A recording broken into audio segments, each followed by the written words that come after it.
What's up YouTube? Welcome back to the channel. In today's video, I'll be ranking the top 5 swords in the game. We'll also be discussing each weapon's acquisition method, especially for those who might not be entirely familiar with them.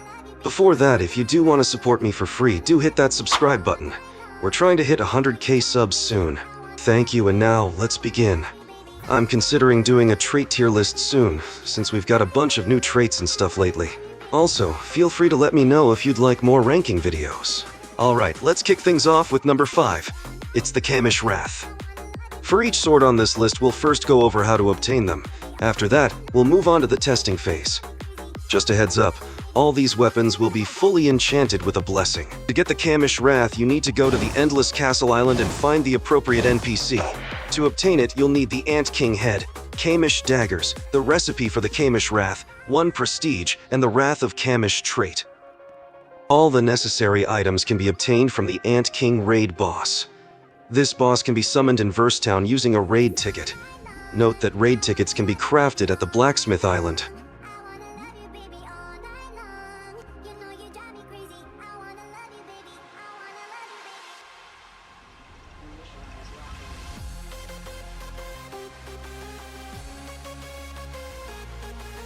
Alright, it's time to give the Kamish Wrath a try. Here's the setup I'll be using for my demonstration.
The Kamish Wrath has held up well over time, but it's starting to lag behind the newer weapons in terms of DPS.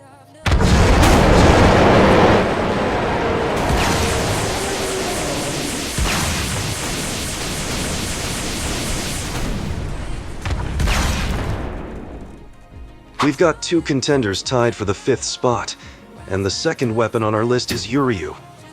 Yuryu is obtained by completing the Wandenreich missions. These missions have a random chance to spawn the Yuryu boss.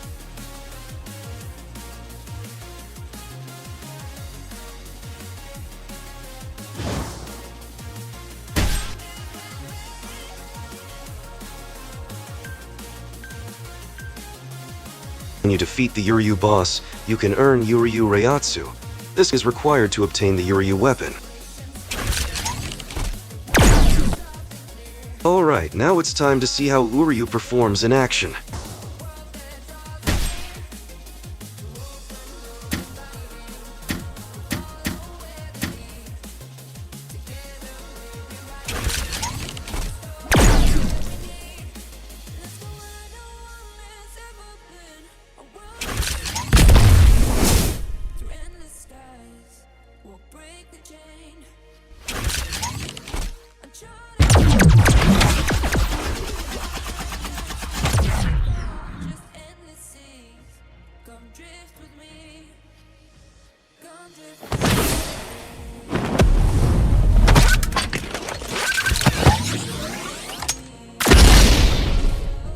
Yuryu is definitely one of the coolest weapons in the game. I have a personal fondness for it.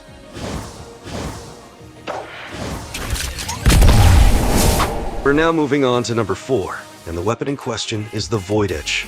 To obtain it, you need to travel to Rune Island. To obtain the Void Edge, you'll require 1 atomic core, 2 Void Eyes, 5 atomic fragments, and the Shadowborn Sovereign trait. A little tip for you, you can purchase most of the rare items you need directly from the Reputation shop in Verstown. Don't forget to use that to your advantage.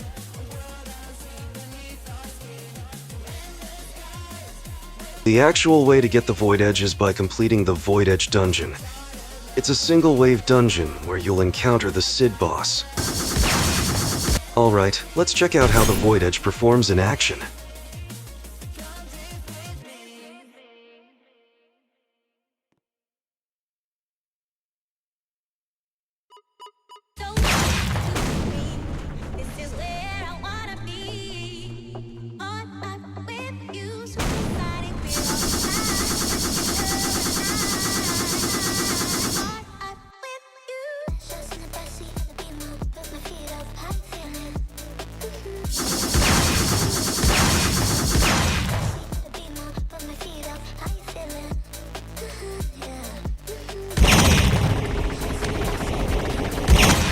The Void Edge is still a solid choice when it comes to dealing damage, especially with its powerful C move.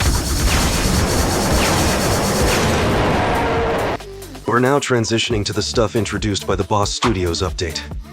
Coming in at third place, it's Ichigo 1000 Year Blood War. To get the 1000 Year Blood War Ichigo weapon, you'll need to first summon the corresponding boss in Karakura Town. To spawn the boss, you'll need to defeat a total of 25 Quincy, 25 Vasto Lords, and 25 Arankars. You can find Vasto Lords in Karakura Town to complete this requirement. To hunt down a Arankar for the requirement, simply head to the designated island where they spawn.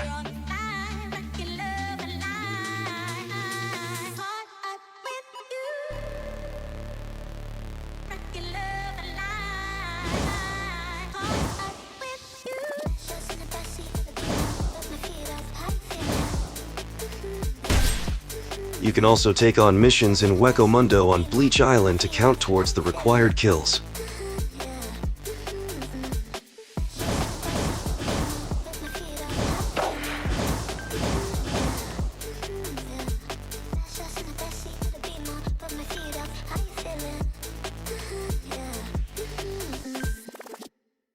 For the necessary Quincy kills, you have two options. Either tackle the Wandenreich missions on Snow Island, or journey to the designated island specifically for hunting down Quincy's.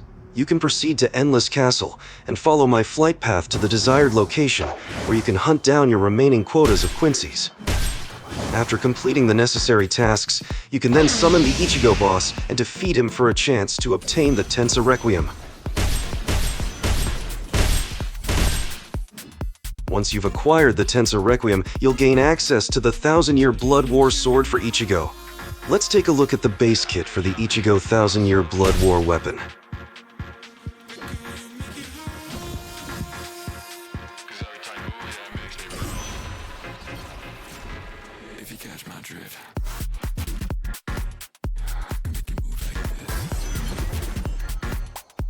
The C move for the Ichigo 1000 Year Blood War weapon is a counter, but it can be a bit buggy at times.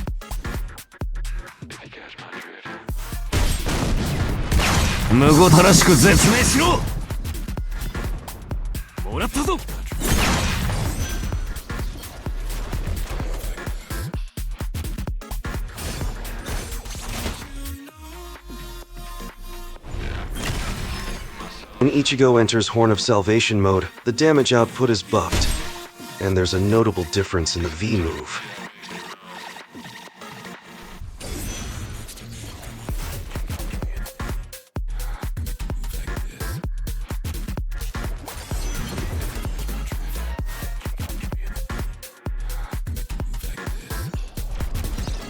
Overall, it's a solid concept with some hiccups in execution, especially when it comes to the buggy counterattack.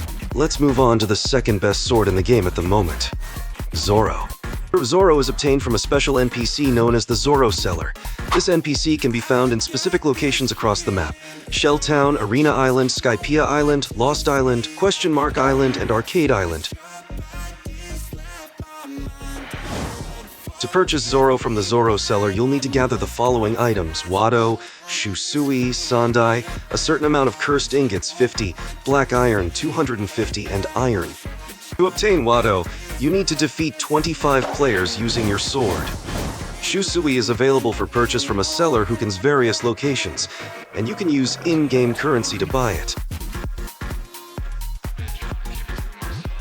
You can get cursed ingots by defeating Gidatsu on Skypiea Island.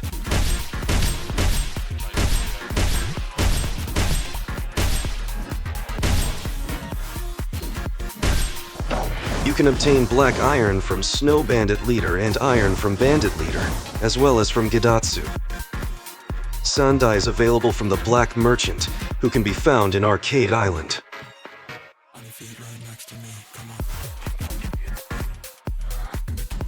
We've covered all the details about Zoro, so now it's time to test him in action.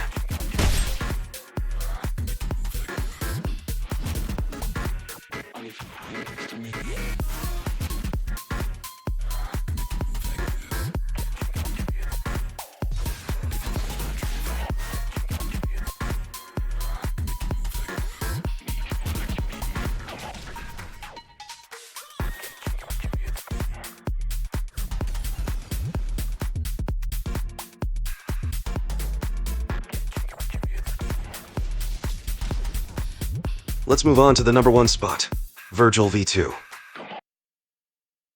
Getting Vergil V2 involves a set of tasks similar to a dungeon. For more information on the exact steps, please check the pinned comment.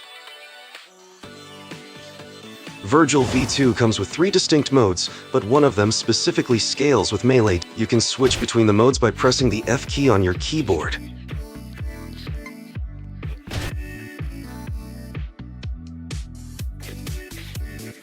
You can summon a clone by pressing the Y key.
It's a solid weapon for sure, and the concept is interesting. But I've noticed there's a bit of latency when switching between the modes, like the cooldowns aren't functioning smoothly. It can be quite annoying at times. Despite its minor flaws, Vergil V2 remains the best sword in the game. Thanks for watching. If you made it all the way to the end, drop a quick Vox Goat comment. See you in the next video. God bless.